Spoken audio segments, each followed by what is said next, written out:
Struggling to make your private practice more profitable? The Profit First Academy by Green Oak Accounting is designed just for therapists, helping you boost profits, pay yourself confidently, and take control of your finances. Join today for just $54 a month at profitfirstfortherapists.com/academy. Feeling overwhelmed as a leader or helping professional in these chaotic times? You're not alone. Finding clarity and mentorship can be the key to avoiding burnout and stepping into your role as a leader. Our very own Katie Vernoy is offering dedicated strategy sessions to help you navigate these challenges. Visit evolvetothriveconsulting.com/modern therapist to learn more. You're listening to the Modern Therapist Survival Guide, where therapists live, breathe, and practice as human beings. To support you as a whole person and a therapist, here are your hosts, Curt Widhelm and Katie Vernoy. Welcome back, Modern Therapists. This is Modern Therapist Survival Guide. I'm Curt Widhelm with Katie Vernoy, and this is the podcast for therapists about the things that we do in our profession, the things that we do with our lives, the ways that we advocate for change. And for longtime listeners of the show, you may recall that from time to time, I've talked about the seeded grape industry, how I believe that it is possibly just a money laundering front, but nobody ever has followed up with what do they do with the seeded grapes if nobody's buying them? And I think it's time that we talk about that and we bring some attention to how they dry those grapes out. And really what I'm talking about here is raise an awareness. I was thinking that you were going somewhere where we're going to just whine about things. Oh, that would have been another good one. So I'm rubbing off on you. Yay. Yay. But specifically, this episode is about the opposite of that. We're actually talking about just stop raising awareness. We came across an article from the Essentials of Social Innovation.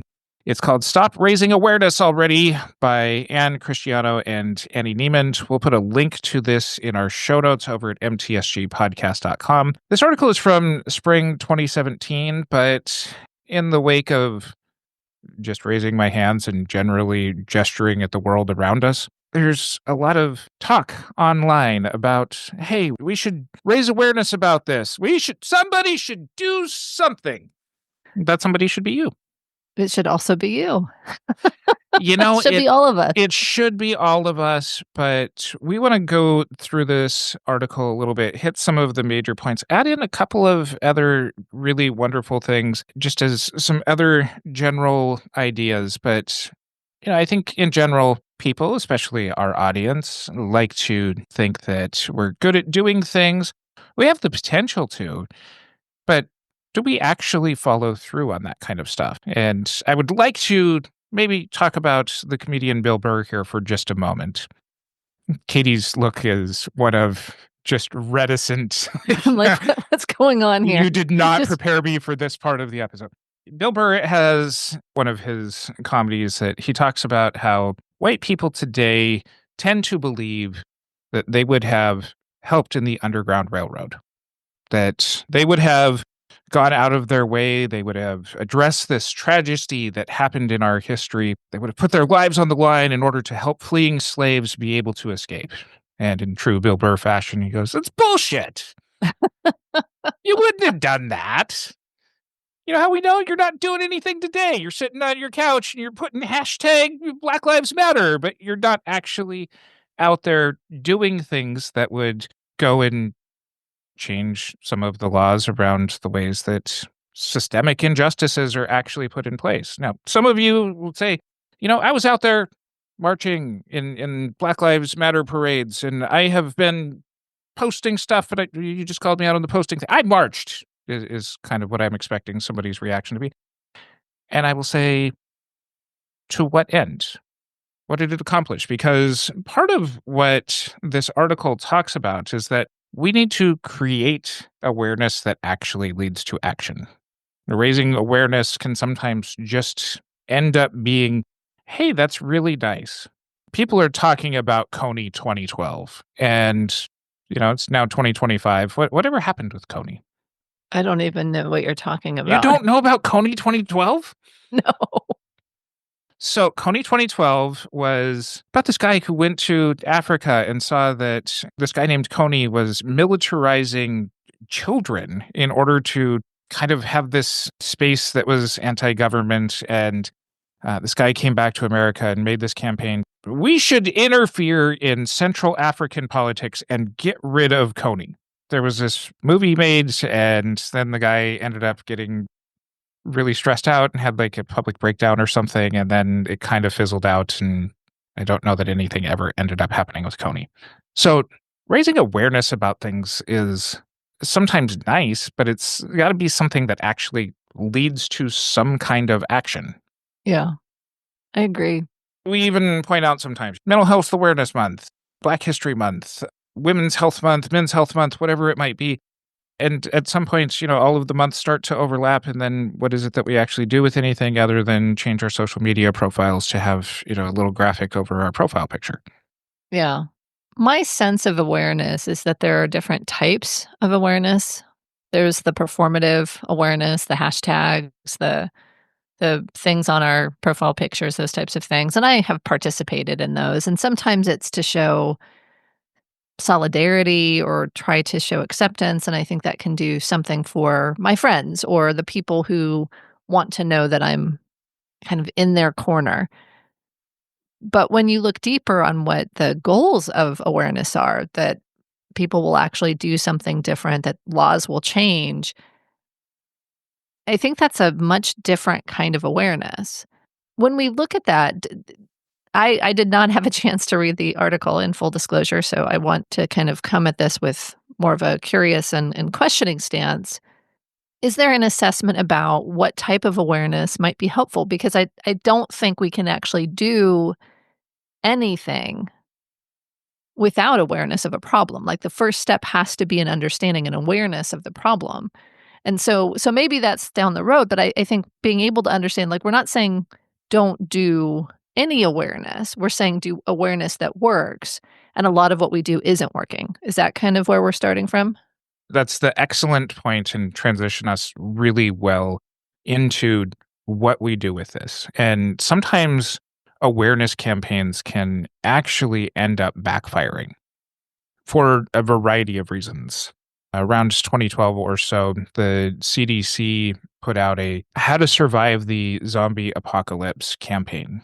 It was wildly popular. It actually crashed the CDC website How funny. within like the first 30 minutes of it because people were going and, whoa, look at this hilarious little thing. And the idea behind it was that it was to get people to prepare emergency kits for things like natural disasters, earthquakes, fires, that kind of stuff. And it was lost in the message. What they found Yeah. is that people were more looking at the comedy of the writing than actually being able to follow through on things. This article also points out that raising awareness can also end up creating backlash and make things worse. One of the examples that they use in this article is around the HPV vaccine that was widely put out and talked about raising awareness to everybody as far as being able to prevent cervical cancer in later life, especially for young women. However, raising awareness about this being a STI allowed for people to interpret the message as being something that encourages children to engage in premarital sex.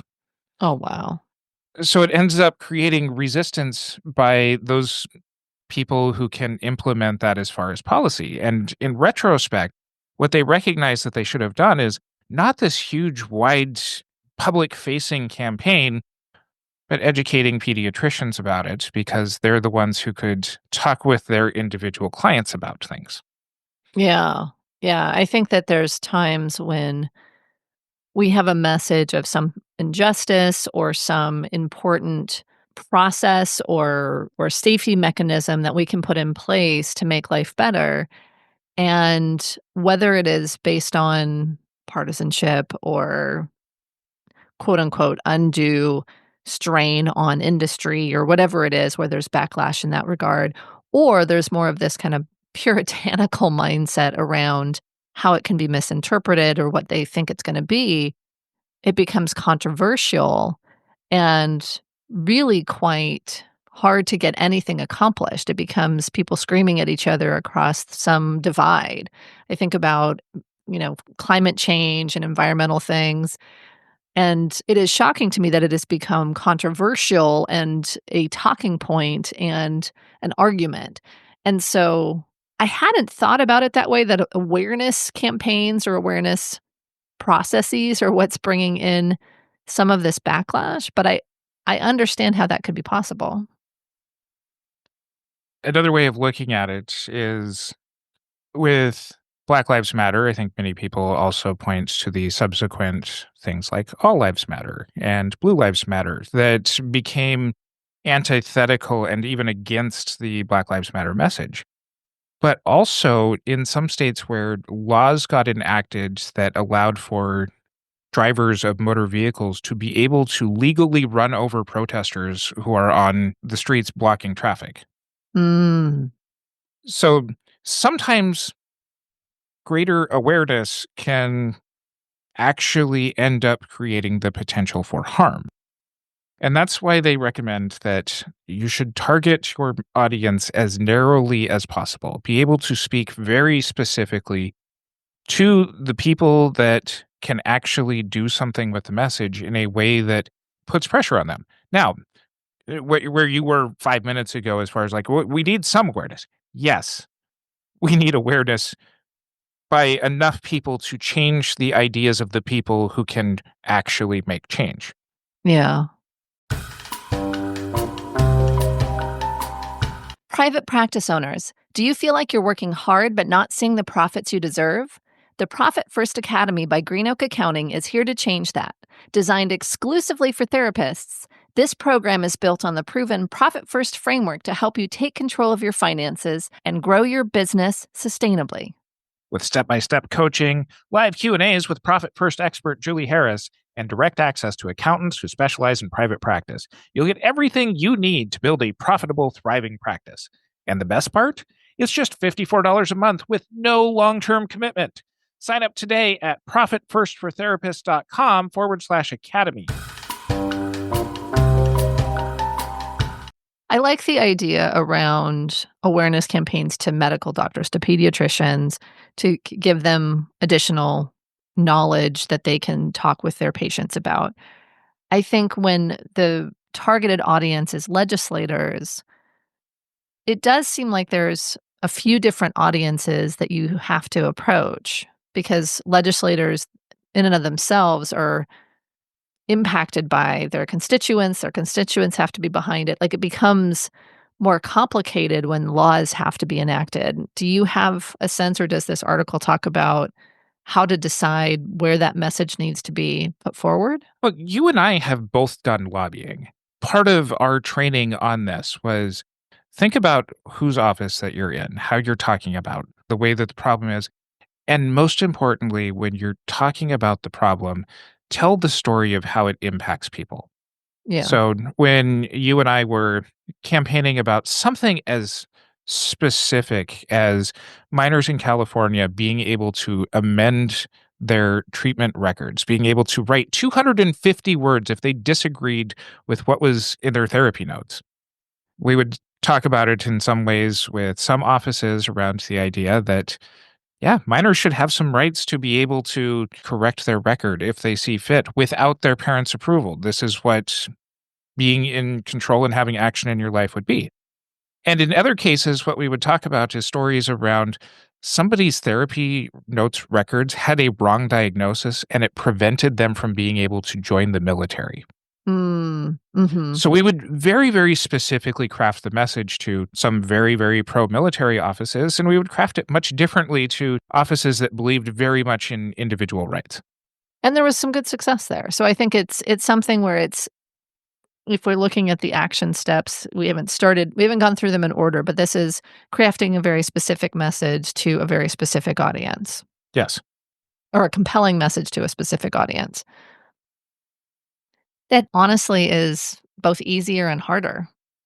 It requires some thought. It requires the ability to think about how the impact of one step leads to another, leads to another. You know, we had Dr. Ben Caldwell and Tony Roseman on our podcast here. Was it 2 years ago now? I think so. Wow. And what it was is talking about racial disparities in the ways that, in particular, the ASWB national exam was preventing Black first-time test takers from being able to pass at a rate that was comparable to test takers of just about every other race.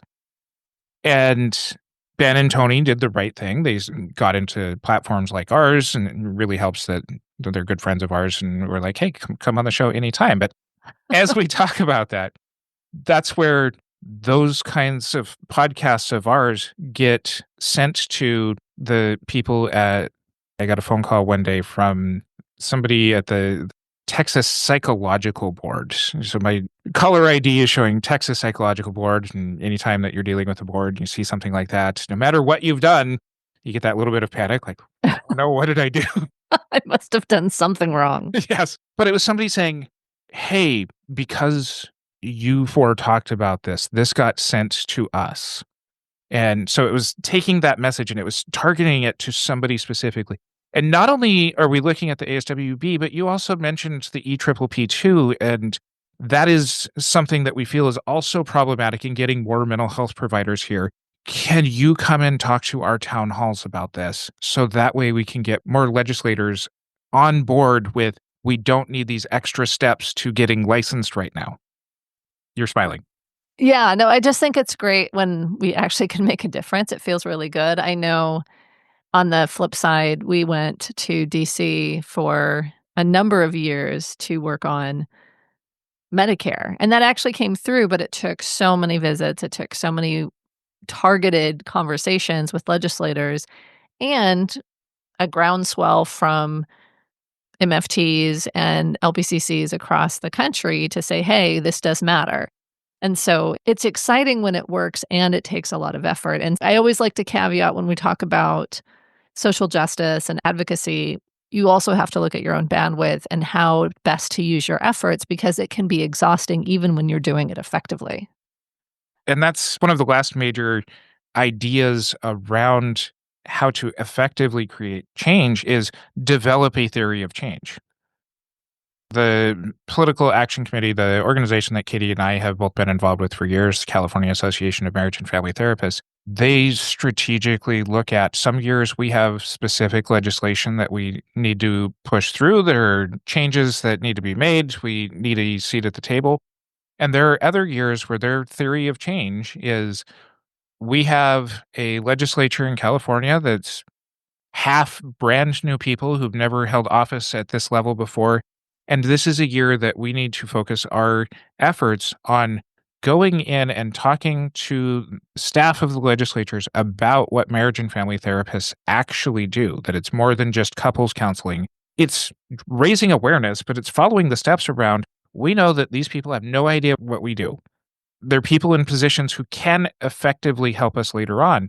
But this is knowing when the right time and the right person to deliver the message is.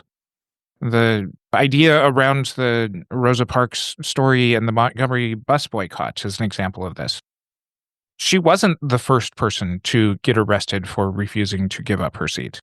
She was the right person to get arrested and to be the face of the campaign because two of the people who got arrested before her were people who fought the police officers or were other not great faces of the campaign in order to really effectively mobilize people. Here was Rosa Parks. She got arrested in a way that was compelling enough to motivate 75% of the bus riders in Montgomery at the time, Black bus riders, to boycott for over a year. I think somewhere lost in history is that was a really long time. Yeah. And it created change, but we have to get over the idea that just knowledge is what's going to help people. One of the most effective TED Talks that I've ever seen was by Benjamin Bratton, who talks about TED Talks don't work. That's hilarious. You had a TED Talk about how TED Talks don't work. And I think, to be fair, it was a TEDx talk about how TED Talks don't work. Okay. But he goes on that it feels nice. It's a way to get middle brow kind of ideas. It's showmanship that makes us feel more like Malcolm Gladwell giving half truths off of what's kind of scientifically based, but it's told in a way that makes us all feel a little bit smarter. And then we go home and we don't do anything. Yeah. It's things like a lot of organizations do things like land acknowledgments. And it's really wonderful to be able to go and acknowledge that, yeah, this land used to be somebody else's. And if they were in the room, I'd sure look them in the eye while I said this. But if it doesn't come with anything else, even a lot of the native tribes are coming out and saying, yeah, it's just performative. Yeah. Are you exhausted and overwhelmed by the constant change and chaos? You're not alone. When the world feels like it's crashing down, people look to therapists and leaders for support. But who's supporting you? The pressure can be isolating, and without the right guidance, burnout is just around the corner. That's where Katie Vernoy comes in.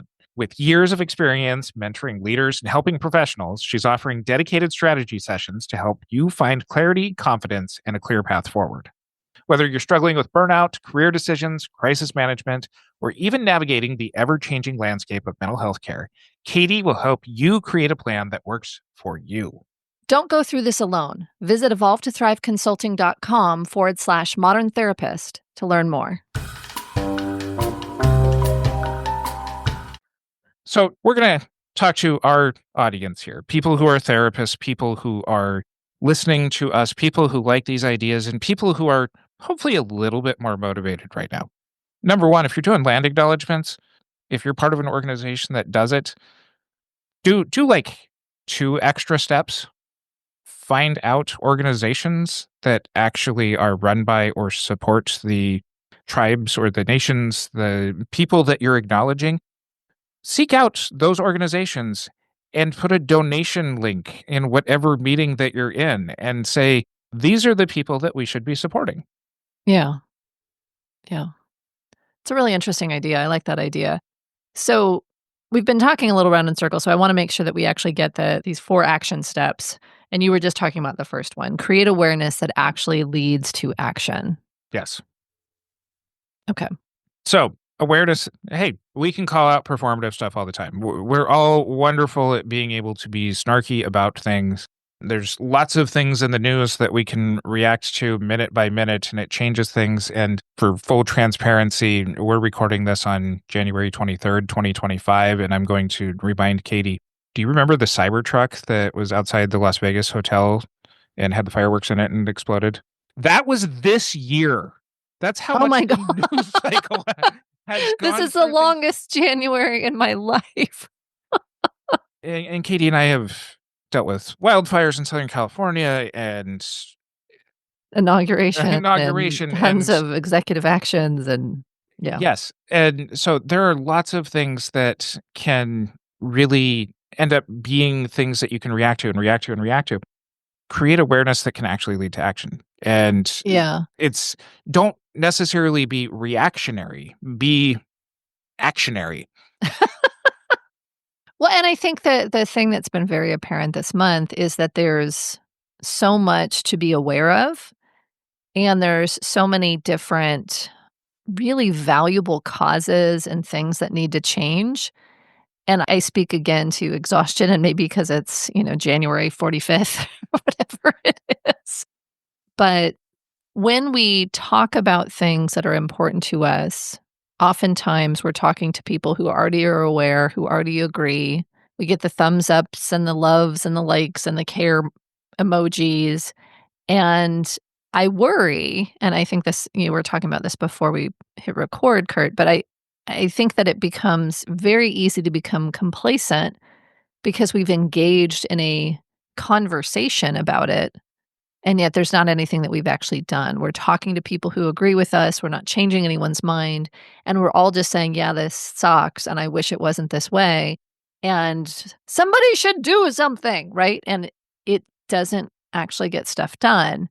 And furthermore, I think, yes, donations are great. And I think we need to fully vet who we're donating to because it can be very easy to say, okay, I'll put like a little bit of money here. I'll put a little bit of money here.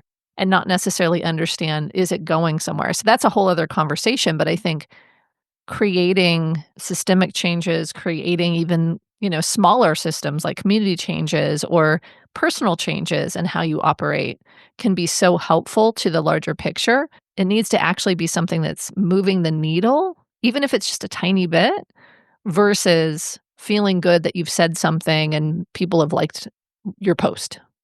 Yes. And so part of doing that support might be organizations that are already doing things. One of the things that we'll link in our show notes is the episode that we did after we got camped to put a statement out about paying all pre-licensees a living wage. Yeah. And even in reflecting on that episode, we talk about how long it took to get that done.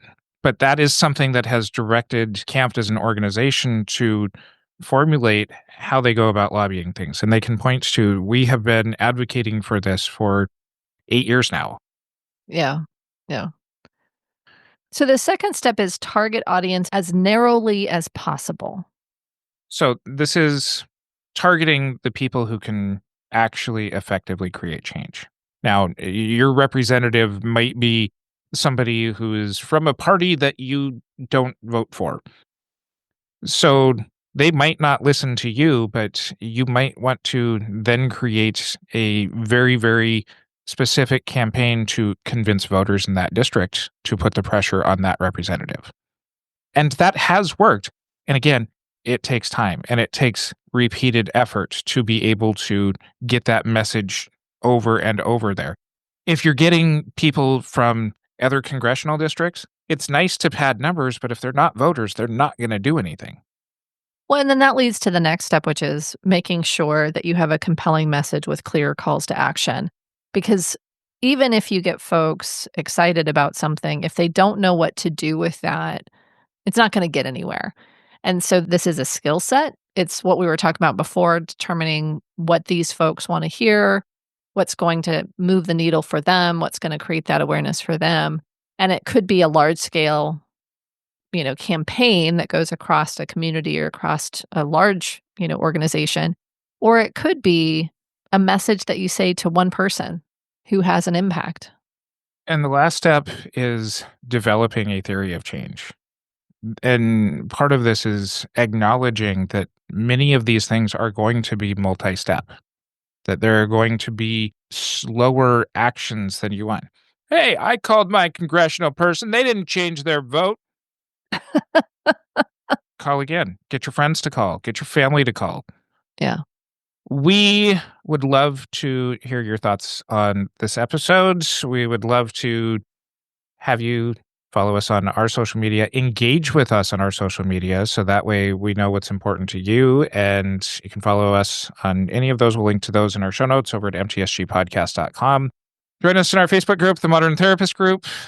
Until next time, I'm Curt Widhelm with Katie Vernoy, and go out and do something. Want to make your private practice more profitable?